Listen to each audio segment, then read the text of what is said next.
Dipersilakan. Assalamualaikum warahmatullahi wabarakatuh. Waalaikumsalam warahmatullahi wabarakatuh. Saya ingin bertanya dua soalan sahaja. Pertamanya berkaitan dengan Ustaz Salman menyatakan tentang istawa itu bermakna ala.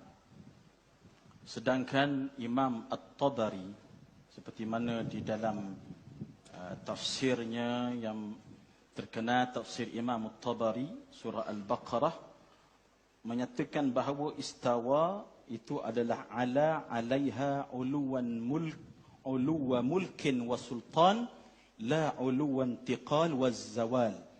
Iaitu kata Imam At-Tabari, bukan Allah Ta'ala itu bertempat di tempat yang tinggi, tetapi tinggi itu maksudnya tinggi kerajaan dan kesultanan. Jadi, adakah bila kita membicarakan tentang istawa ini, istiwa Allah ala al-arsh, yang mana saya pun beriman tentang ayat Ar-Rahmanu ala arsh istawa. Adakah istiwa Allah ala al-arsh itu, arsh itu adakah Allah ataupun bukan Allah? Jika arsh itu bukan Allah, mengapa dikatakan pula Allah Ta'ala itu perlu berada di atas arsh? Ataupun perlu bertempat di atas arsh seperti golongan mujassimah, yang kita katakan sebagai golongan mujassimah. Jadi arsh itu Allah ataupun tidak Allah? Soalan yang kedua adalah berkaitan dengan cara kita menyelesaikan. Kita bertanya satu soalan dalam satu masa. Satu soalan saja? Satu soalan dalam satu masa. Lepas tu sambung. Sambung, okey. Silakan. Baik, berkaitan dengan perkataan At-Tabari, saya jawab, Ustaz Abu Syafiq, kod tak habis. At-Tabari bukan kata la ulu intiqal wa zawal. Tapi At-Tabari menjawab, dia kata, ini membantah dia juga, bagi orang yang nak kata juga tak boleh kata ala. Kamu nak kata juga akbala, berkehendak. At-Tabari kata, kalau itu yang kamu kata, fa in za'ama anna dhalika laysa bi iqbalil fi'l, kalau kamu nak kata laysa bi iqbalil fi'l walakinahu iqbalu tadabbur ataupun tadbir, faqila lahu fakadhalika faqul ala 'alaiha 'uluwal mulki was sultan. Kalau kamu nak kata juga iqbal, tak mau kata ala, kamu kata boleh juga kamu kata tinggi itu adalah tinggi ulu sultan. Boleh kata gitu. Maksudnya, maksud At-Tabari,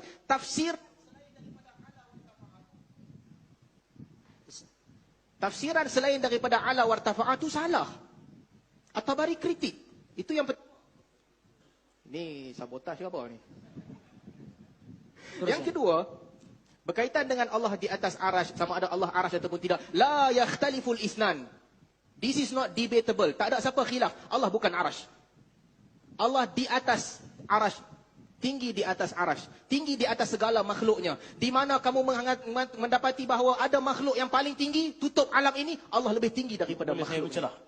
Adakah Allah, makna yang anda faham, Allah di atas arash itu maknanya tempat Allah di atas arash? Apa maksud tempat kena faham? Ahli falsafah berbeza tentang maksud tempat. Ada ahli falsafah yang kata tempat bermaksud sathul batinil hawi al-mumasim bisathil zahiril mahwi. Permukaan dalaman benda yang sentuh, yang bersentuhan dengan permukaan luaran benda yang disentuhnya. Kalau ta'rif itu, tak, Allah wujud tidak bertempat. Kalau ta'rif yang kedua disebutkan oleh ahli falsafah, makan bererti jismul ladzi yatamakkan alaihi jismu tsani. Jisim yang di atasnya ada jisim akhar. Tak, Allah pun tidak bertempat juga. Allah bukan di atas mana-mana jisim. Kalau ikut ta'rif ketiga yang katakan, makan bererti sesuatu yang di atasnya ada sesuatu yang lain. Walaupun tidak tamakkun, tidak menetap. Tak, Allah mewujud bila makan. Sebab tak ada Allah di atas makhluknya. Tetapi kalau dimaksudkan dengan jisim, al-makanul adami, sesuatu yang tak ada lain melainkan Allah Subhanahu wa taala. Ya, Allah tinggi di atas arash. Itu jawapan saya. Okey. Soalan terakhir. Okey, bagaimana Ustaz lihat cara untuk kita menyelesaikan sekarang ni masalah antara kita? Ekstremis, kafir, membid'ahkan, mensyirikkan. Bagaimana nak selesaikan? Penyelesaiannya mudah. Siapa nak kata sunnah, amalkan, bawa hujah. Siapa nak kata bid'ah, amalkan, nafikan itu sunnah. Saya boleh tunjuk di kampung saya, Tanjung Tok Kong, kami ada dua masjid. Satu masjid tradisional, satu masjid kelompok-kelompok yang bawa pembaharuan. Kami bergilir Jumaat. Satu Jumaat di masjid ni, lepas Jumaat tak baca doa. Satu Jumaat lagi di masjid lagi satu, lepas Jumaat kami baca doa.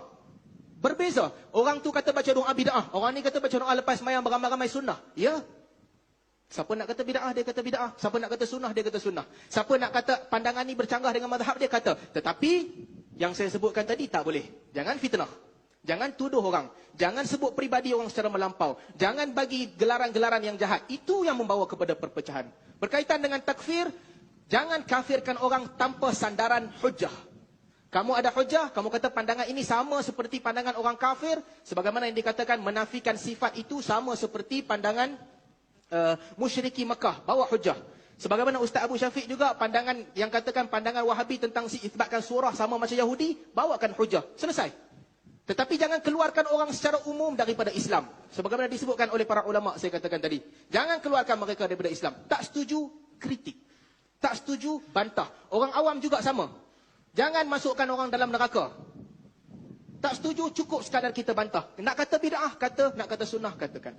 Berkaitan dengan makna makan tu tadi, syai'un adam, daripada sumber mana dapat?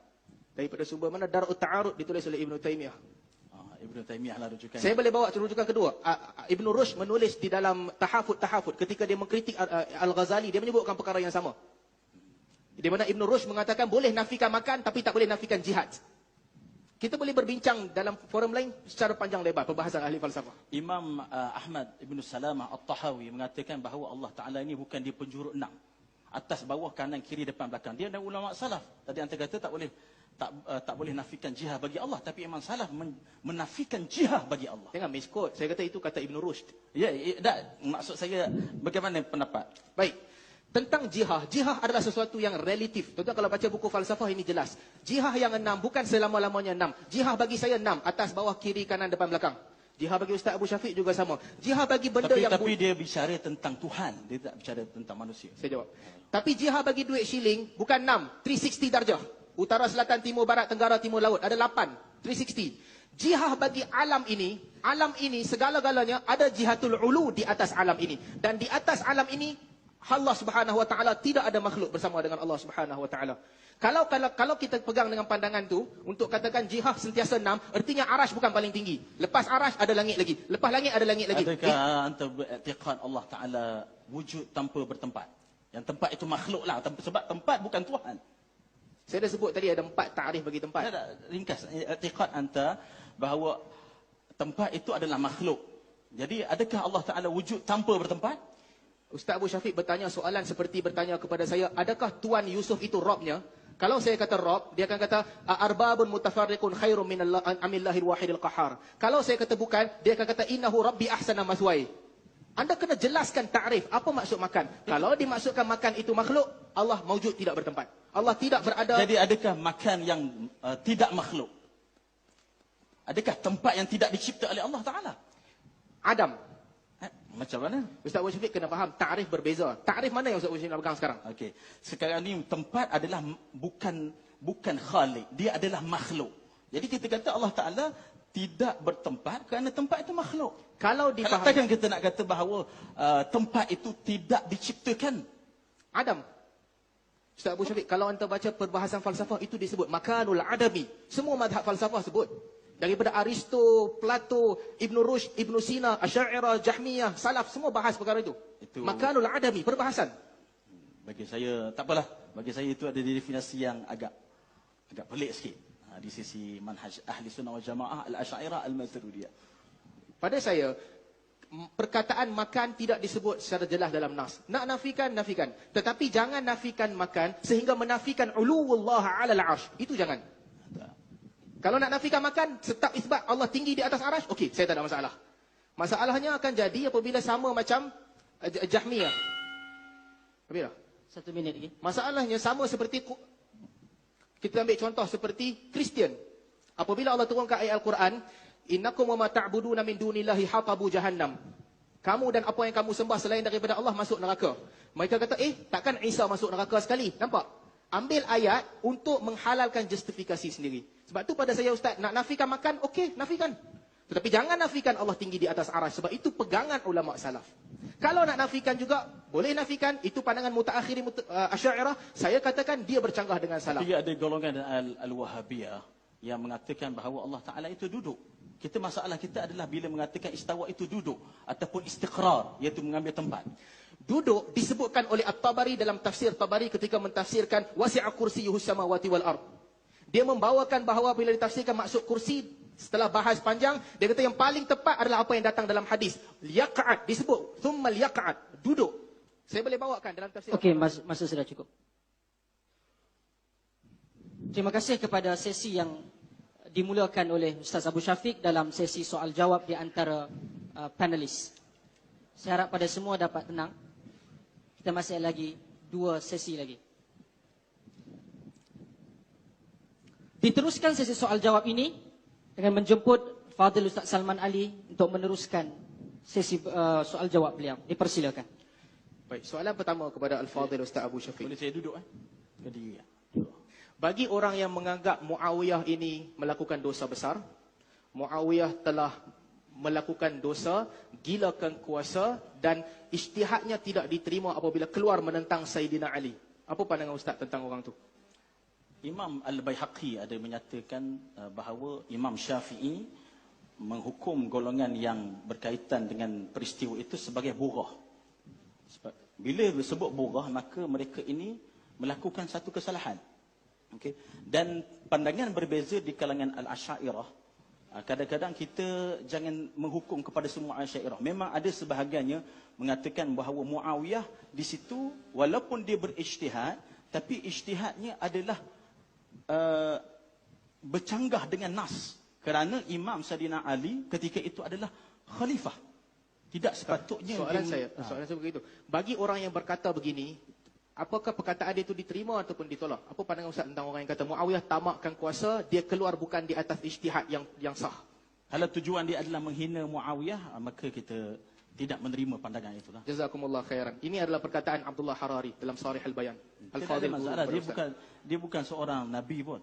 Okey, kita sambung sikit lagi tentang soalan ni. Kenapa Ustaz tulis dalam Facebook, Wahabi apabila mengatakan Muawiyah borah, Wahabi sama macam Syiah? Macam mana? Ustaz tulis dalam Facebook, apabila Wahabi mengkritik Yazid bin Muawiyah dan juga mengkritik Muawiyah, saya boleh bawakan? Apabila tokoh besar Wahabi mengkritik Yazid bin Baz dan sebagainya dalam Majlis Fatwa Saudi, mengkritik Yazid, kesimpulan Ustaz di bawah, Wahabi sama macam Syiah. Apabila Aid Al-Qarni mengatakan Muawiyah borah, Ustaz katakan, Ustaz mengkritiknya, mensamakan dengan Syiah. Tapi kenapa apabila datang tiba giliran Abdullah Harari, kita boleh berbeza? Tak, kita lihat kritikan itu adalah lebih kepada kritikan yang mirip kepada hulu.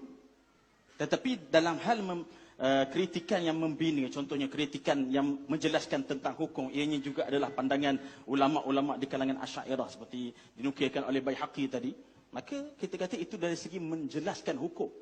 Saya bukan tentang Al-Baihaqi, tapi double standard ketika mengulas perkataan Wahabi dan ketika mengulas perkataan Abdullah Harari. Apabila Ustaz mengulas perkataan Wahabi, Ustaz kata Wahabi adalah Syiah, Syiah adalah Wahabi.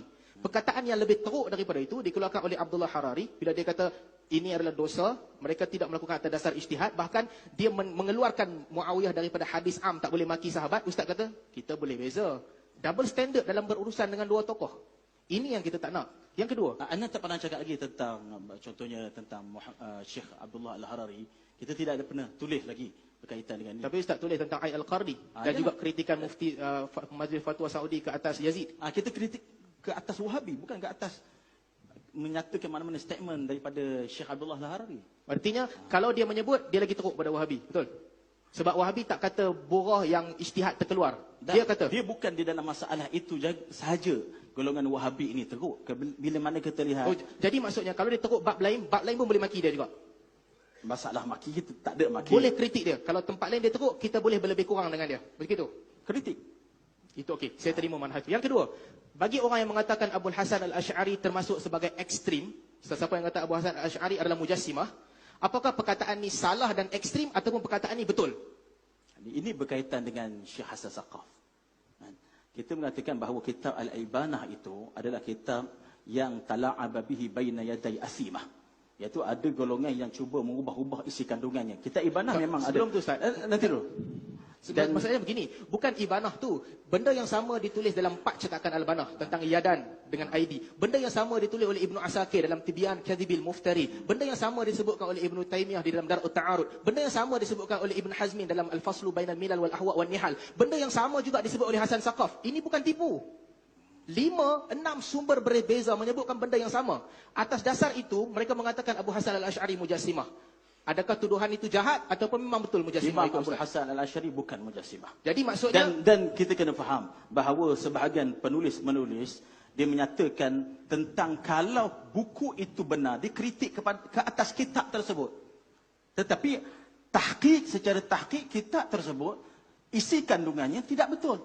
jadi maksudnya Saqaf, Ibn Taymiyah, Ibn Hazmin, Ibn Asakir dan 4 cetakan Ibanah bersetuju untuk buat tuduhan palsu Tuduhan palsu macam mana? ke atas Al-Ibanah. Bersetuju Aidil Athimah.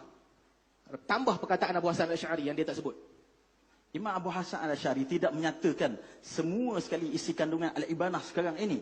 Kerana kita lihat kadang-kadang cetakan-cetakan daripada Kita berbincang tentang benda spesifik. Apabila Abu Hasan al-Asy'ari mengatakan bahawa ID merujuk kepada yadan. Ini tajsim ikut kaedah Asy'ariyah. Tajsim ikut kaedah Tidak. Asy'ariyah. Tidak. Pada Asy'ariyah mesti takwil ataupun tafwid, betul? Ini bukan tafwid, ini itsbat. Dan kita lihat yadun tu dengan makna apa. Kalau yadun itu diterjemahkan dengan makna anggota tangan, maka itu adalah tajsim. Tak ada siapa kata anggota tangan. Jadi tak ada siapa tajsim, betul? Tak ada Wahabi kata anggota tangan. Dan sekiranya dipegang secara zahir ataupun terjemahan yang menampakkan ihamu jisim, itu melazimkan kepada Pertama, tajsim. kita tak tahu apa dalam kepala orang. Yang kedua, tak ada Wahabi kata anggota. Jadi tak ada Wahabi jisim, mujassim, betul? Ada golongan Wahabi Siapa? yang jisim. Contohnya kita lihat dalam Okey. Tuwaijiri. Ustaz bagi satu contoh, Wahabi gunakan perkataan adwun. Siapa yang katakan Allah ada adwun? Perkataan begitu adwun, kalau kita lihat di dalam kitab Satu contoh Khalqul Adam ala suratul Rahman, disebut bahawa golongan Wahabi mendakwa Allah ini mencipta Adam mengikut dan serupa dengan bentuknya. Itu tajsim. Sekejap Ustaz, sekejap. Itu ada hadis yang lain. Khalaqa Adam ala suratihi. Tidak sahih. Tak, yang penting bagi saya perkataan tubuh badan, adwun yang digunakan satu contoh salafi untuk membenarkan tuduhan Ustaz. Tidak semestinya kita kena keluarkan Okey, jadi tak ada. lafaz adwan itu. Jadi sekarang tak ada. Atas maklumat yang Ustaz ada, tak ada siapa Wahabi kata adwun bagi Allah. Ataupun Ustaz ada? Lafaz itu Lafaz adwan tak ada. Betul. Adwan itu setakat ini kita memang tidak dapati, tetapi Jelas. melazimkan benda itu ada. Jelas. Jadi jangan tuduh orang kalau tak ada lafaz. Sebagaimana kita boleh bersangka baik dengan selawat syifa dan sebagainya, di sini juga kena bersangka baik. Kalau tak ada lafaz, jangan tuduh orang. Seterusnya, apakah Syekh bin Baz kafir, ya atau tidak? Pada pandangan Ustaz, Kita tidak menghukum orang-orang kafir. dia tak kafir. Orang yang mengatakan Nabi Muhammad adalah ausan, berhala, dan orang yang mengharuskan pakai salib, dia kafir ke tidak? Mengharuskan pakai salib. Hmm. Dilihat di dalam hukum fiqh, jika dia memakainya tabarruk untuk mengambil berkat daripada salib, itu dihukum sebagai kafir. Kalau dia kata Nabi Muhammad adalah berhala, ausan, Wal'iyadzubillah. dia kafir. Kita dari segi hukumnya kita lihat bahawa kalau mengatakan Nabi Muhammad itu adalah berhala, kita bimbang, boleh jatuh kepada kufur, kita bimbang kepada dia. Ustaz, patah balik. Patah balik. Ustaz menuduh Syekh Mufti Wahabi bin Baz, ini dari blog Ustaz. Itulah kita bimbang, saya tahu. Bukan betul. bimbang, bukan bimbang. Ustaz menuduh bahawa dia telah mengatakan bahawa ausan, Nabi Muhammad adalah ausan. Ustaz menuduh dia mengharuskan pakai salib. Sekarang Ustaz tak kafir dengan dia pula.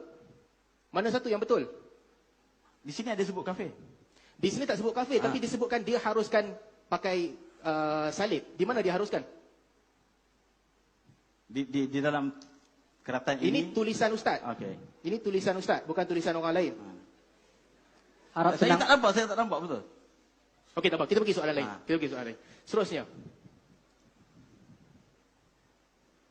Begini, by word. Astaghfirullah. Apa Asri buat belakang tu? La haula wala quwata illa billah. Orang lain boleh berdiri molek je, dia rasa apa duk bahagian belakang punggung orang lain tu. Orang yang menulis begini, apa pandangan Ustaz tentang dia? Harap tenang. Okey, saya mengatakan bahawa benda yang macam ini adalah kadang-kadang lahir daripada memang kita tidak puas hati dengan satu pembawakan mereka, dan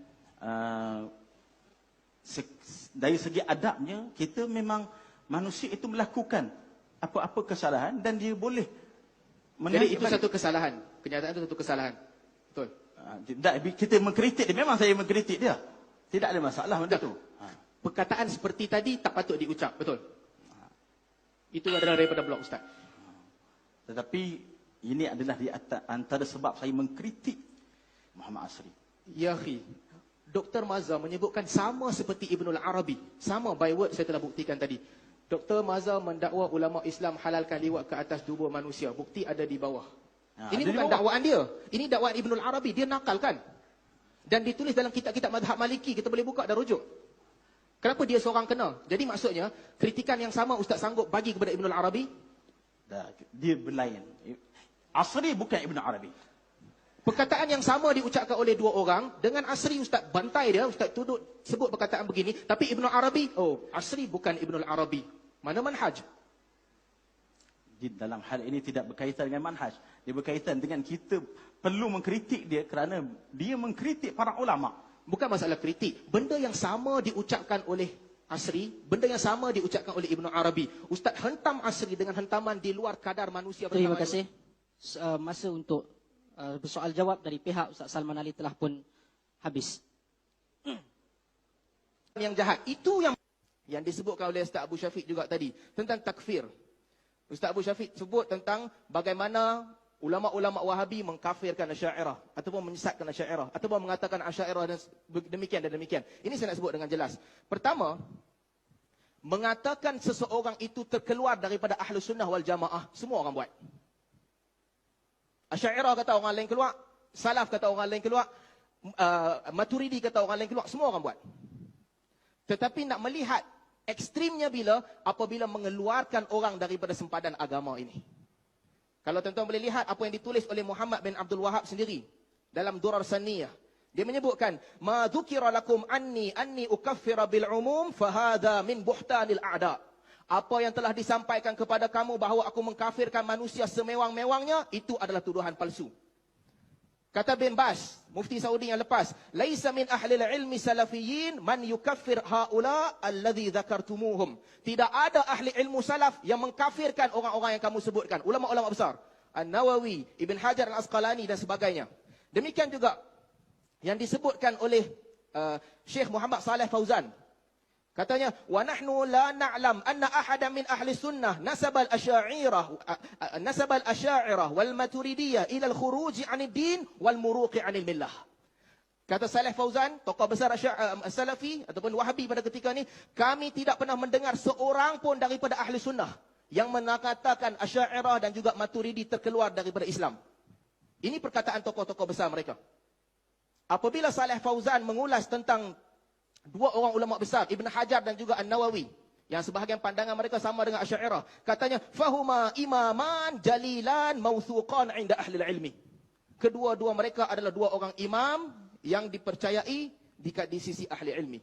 Tuan-tuan, takfir, saya bukan nak kata Ustaz Abu Syafiq salah bila kata orang lain kafirkan orang. Tak, dia tak salah. Takfir memang berlaku. Memang berlaku. Abu Dzar Al-Harawi Al-Asy'ari.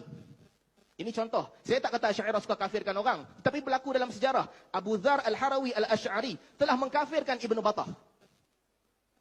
Sebagaimana yang disebut dalam Ibn Jauzi dalam Al-Muntazam. Ada lagi teruk daripada itu. Najmuddin Al-Khabushani. Setelah Salahuddin Al-Ayyubi membuka Mesir. Najmuddin Al-Khabushani, seorang tokoh besar Asy'ariyah pada ketika itu. Apa dia buat? Dia pergi ke kubur Ibn Kizani. Gali kubur tu. Kau Salafi, kau tak boleh duduk sebelah Imam Syafi'i. Keluarkan dia, tanam di tempat lain. Dan katanya, ya la yakunu siddiq ma'al zindiq fi mawdu'in wahidin. Dia kata tak boleh siddiq duduk sebelah zindiq. Tak boleh orang yang bercakap benar duduk sebelah pendusta di satu tempat. Itu tokoh besar Asy'ariyah. Tapi apakah semua Asy'ariyah? Tak. Itu satu orang Khabushani. Orang lain tak terlibat dengan dia. Demikian juga Abu Bakar Al-Maghribi Al-Asy'ari. Apabila dia membacakan ayat, "Ma kafara Sulaiman walakinnal syayatin kafaru." Dia kata, "Ma kafara Sulaiman." Ahmad bin Hanbal tak kafir. "Walakinna syayatin kafaru." Pengikut-pengikut Ahmad bin Hanbal kafir. Tuan-tuan, kalau kita main permainan ni, Ustaz Abu Syafiq bawa contoh Salafi kafirkan orang, saya bawa contoh Asy'ari kafirkan orang, bila nak habis? Kemana hala tuju kita? Sebab itu saya sebutkan daripada awal, isunya bukan mazhab. Isunya adalah pendirian manusia itu sendiri. Apabila dia ekstrim, dia perlu dibantah dan dia perlu ditentang. Ada orang lagi teruk pada tu. Semua yang kita baca tadi, ekstrim kerana fahaman. Fahaman kau tak betul, aku kata kau kafir.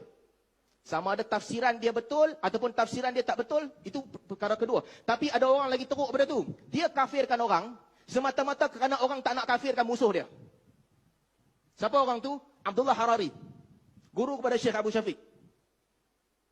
Kata Abdullah Harari, "Fala ajabu min Ali Jufri." Aku rasa pelik dengan Ali Jufri.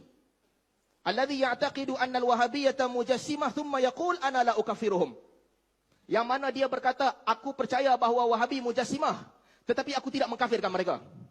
Kemudian kata Al-Harari, "Bal alladhi yashuk fi kufri mujassim huwa yukfar." Kata tuan guru dia, bahkan sesiapa yang ragu-ragu kafir atau tidak mujassim, orang tu aku kafirkan. Astaghfirullahalazim. Kita kena tanya Ustaz Abu Syafiq. Kalau dia bersetuju dengan guru dia, artinya dia kena kafirkan semua Wahabi. Kalau dia tak bersetuju, maksudnya dia pun dikafirkan oleh guru dia juga. Ini isu besar. Jangan tepuk. Harap tenang. Tuan-tuan muslimin dan muslimat yang dirahmati Allah. Isu takfir saya nak sebut, bukan isu mazhab. Ini isu yang menenjerang ramai orang. Ahnaf telah mengkafirkan ulama mazhab Syafi'i. Dalam fitnah Qushairiyah. Pertembungan antara Asy'ariyah dan juga Hanabilah. Fitnah Qushairiyah. Ramai orang mati dibunuh. Kerana takfir mengkafirkan antara satu sama lain. Saya nak sebut isu seterusnya apabila Ustaz Abu Syafiq tersebut tentang bid'ah. Tuan-tuan, kalau kita nak kata siapa ulas satu benda tu bid'ah, dia telah melakukan dosa ataupun dia telah ekstrim, artinya semua ulama besar ekstrim. Mana ada ulama yang tak bid'ahkan sebahagian amalan? Membid'ahkan sesuatu benda bukan ekstrim, itu keputusan daripada nas. Bahkan bukan sekadar malam nisfu Syaban. Bukan sekadar sebagaimana contoh Ustaz Abu Syafiq sebut, ada benda yang lagi basic daripada tu. Baca Quran beramai-ramai dengan satu suara, baca ramai-ramai. Kata Imam Malik, sebagaimana dinakalkan oleh Ibn Rajab Al-Hambali dalam Jami'ul Ulumi wal Hikam, aku tak nampak orang buat ni di Madinah dan jangan buat. Itu perbuatan ahli Syam. Masalahnya, mengatakan bid'ah itu biasa. Sebab tu saya nak sebut, apabila berdepan dengan isu bid'ah, ada 3 metodologi. Macam kita masuk street fighting ke apa. Ada 3. Satu warrior. Satu lagi loser. Satu lagi caca marba, dia pukul yang in. Siapa warrior? Al-Mawardi, An-Nawawi dan sebagainya di kalangan ulama besar. Apabila ulama mazhab Hanafi katakan solat istisqa bid'ah, Al-Mawardi bantah, tak, bukan bid'ah, ada dalil. Apabila orang mazhab Maliki kata sujud kepada Hajarul Aswad bid'ah, Al-Mawardi lawan, tak, bukan bid'ah, ada dalil. Ibnu Abbas pernah buat. Itu warrior, lawan dengan hujah. Caca marba pukul angin apa? Dia tak ada hujah, tapi dia pergi cari hujah yang tak kena tempat. Contohnya Zamihan Mazzin. Jangan gelak. Ulama Wahabi Saudi kata maulid Nabi itu bid'ah. Sebab tak ada dalil. Kau nak katakan sunnah, terpulang. Tetapi apa dia buat? Dia bawakan nas. Nas yang kata iblis bersedih di atas kelahiran Nabi SAW. Dia kata tengok Wahabi sama macam iblis. Ya akhi, bersedih di atas kelahiran dan tak nak sambut birthday, dua benda berbeza. Budak kecil umur 9 tahun, kalau bapak dia kata kat dia, bapak tak suka engkau sambut birthday sama macam orang barat. Dia mungkin sedih, dia kata bapak dia tak sayang dekat dia dan sebagainya. Tapi dia tak mungkin kata, bapak dia benci kelahiran dia. Tak. Kalau logik budak kecil boleh faham, orang yang belajar agama tak boleh faham, maksudnya ada masalah dengan dia belajar agama tu. Itu metodologi kedua. Dia nak pukul tak ada hujah. Yang metodologi ketiga, loser. Loser ni macam mana? Kena tampar, gigi berdarah. Balik cerita dekat mak, dia pukul saya pecah kepala. Contohnya apa? Muhammad bin Abdul Wahab tulis surat kepada Sulaiman ibn Suhaim. Kata Muhammad bin Abdul Wahab, macam mana engkau kata engkau ikut sunnah? Sedangkan engkau pergi ke majlis maulid, engkau bacakan maulid dan mereka melakukan perkara-perkara syirik di situ. Yang tadibuna li masyayikhihim. Pergi sujud kepada syekh mereka. Minta doa kepada syekh mereka. Engkau boleh pergi majlis yang syirik itu. Losernya mana? Muhammad bin Abdul Wahab, dia bukan kata semua maulid syirik. Dia kata majlis tu in specific syirik. Datang Ustaz Abu Syafiq, dia bawa Muhammad bin Abdul Wahab mengkafirkan majlis maulid. Tak ada kena-mengena. Itu spesifik majlis. Jadi, benda penting yang kita kena lihat apabila kita berbicara ataupun berbahas, kena pada tempat. Isu bid'ah, isu yang besar. Semua ulama membid'ahkan. Yang paling benar apa nak buat? Siapa nak kata sunnah, dia buat. Siapa nak kata bid'ah, dia jangan buat. Sebagaimana Ustaz Abu Syafiq sebut, apabila ada hadis yang dhaif, boleh kata sunnah. Katalah. Tapi siapa yang nak kata bid'ah, jangan marah. Demokrasi, passion apa engkau boleh cakap, orang lain tak boleh cakap. Dan jangan tambah-tambah. Bila dia kata bid'ah, Kita jangan pergi tambah pula. Maksudnya, dia kata kau masuk neraka dan sebagainya. Tak. Dia kata bid'ah. Kalau itu tambahan, artinya Imam Malik lebih awal masuk neraka dah. Lebih awal tuduh orang masuk neraka. Berapa banyak amalan orang yang Imam Malik kata bid'ah sebab orang Madinah tak buat. Contoh yang Ustaz Abu Syafiq sebut tentang kenduri arwah sebagai contoh. Saya tak tahu Ustaz Abu Syafiq cerita panjang. Tapi akhirnya tentang hadis Jarir, Abu Syafiq komen satu benda. Bukan Jabir, tapi Jarir, betul? Ya akhi, hadis tu jelas. Bantah hadis tu. Kunna na'udu al-ijtima' inda ahli al-mayyit. Wa sina'atu ta'am minan niyahah. Kami menganggap berkumpul di rumah orang mati. Wa sani'atu ta'am minan niyahah. Dan menyediakan makanan selepas ditanam dia adalah niyahah. Niyahah artinya meratap. Nabi melarang keras meratap. Tuan-tuan, siapa yang belajar ulum hadis, basic ulum hadis, dia tahu. Apabila sahabat kata kunna na'uddu, artinya merujuk kepada zaman Nabi SAW. Bantah hadis. Kalau kita betulkan Jarir dengan Jabir, dia tak membuktikan apa-apa. Ya, okey, dia salah sebut, bukan Jabir tapi Jarir, dia membuktikan apa? Itu yang benda yang kita sebut tentang bid'ah. Kesimpulan saya tentang bid'ah, semua orang membid'ahkan sebahagian amalan. Bidun istisna. Bergeraklah ke hadapan dengan lebih matang. Kalau kita tak setuju, kita kata tak, bawa hujah. Jangan buat cara loser. Gigi berdarah bagi tahu kat mak kepala pecah. Jangan buat begitu. Seterusnya, saya nak sebut tentang ekstremisme ini. Ada benda yang membawa kepada sikap ekstremis. Ini kita kena jaga. Sebab benih-benih ini kalau dibiarkan, lama-kelamaan dia akan membawa kepada sikap melampau. Saya nak sebutkan, tuan-tuan boleh lihat di sini. Satu, serangan peribadi yang melampau. Ini kita kena jaga. Nak serang peribadi, katakan orang tu teddy bear, harimau Melaya, itu bolehlah, lebih kurang. Bangla dari Qatar, itu benda kecil.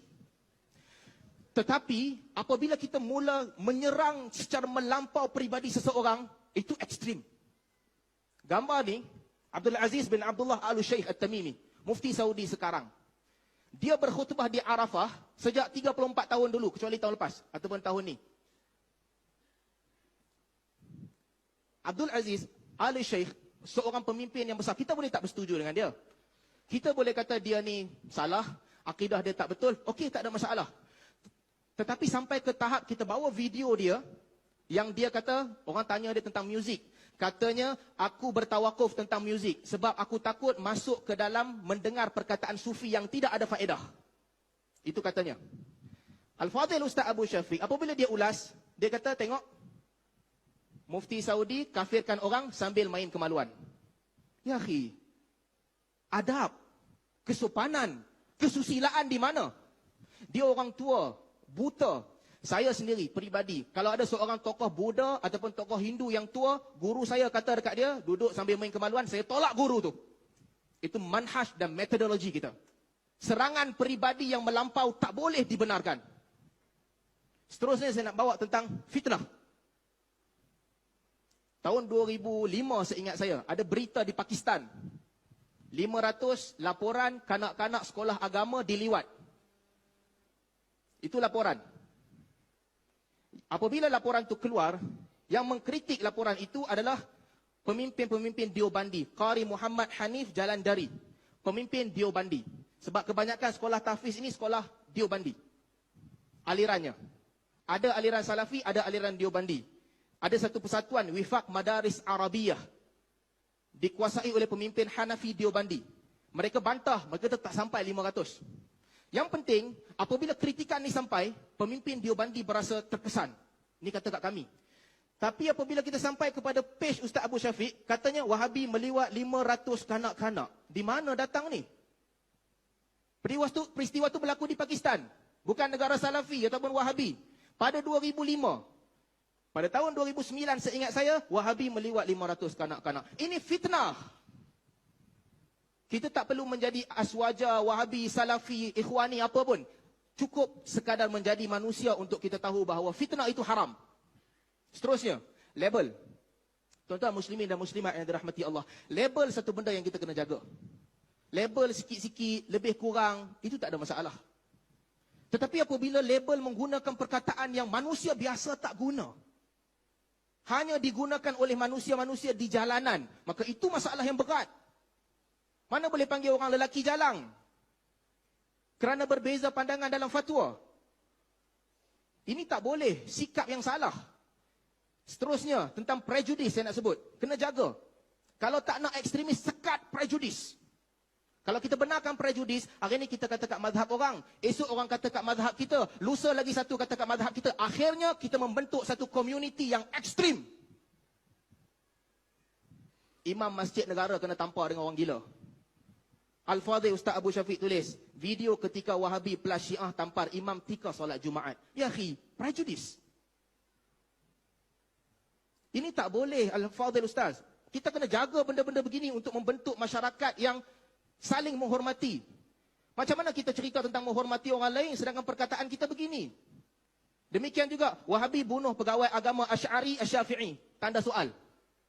Ya, tak boleh didakwah di mahkamah, tak boleh didakwah sebab ada tanda soal. Tetapi di sudut etika, kalau semua ustaz buat begini, apa akan jadi? Kita membentuk masyarakat saling membenci, saling tidak menghormati dan saling bersangka buruk. Seterusnya, antara benda yang kita perlu jaga adalah sandaran-sandaran yang salah terhadap musuh kita. Mufti Perlis tulis dalam buku dia di bawah tajuk contoh khilaf yang ditolak. Tuan-tuan boleh baca, dia tulis contoh khilaf yang ditolak.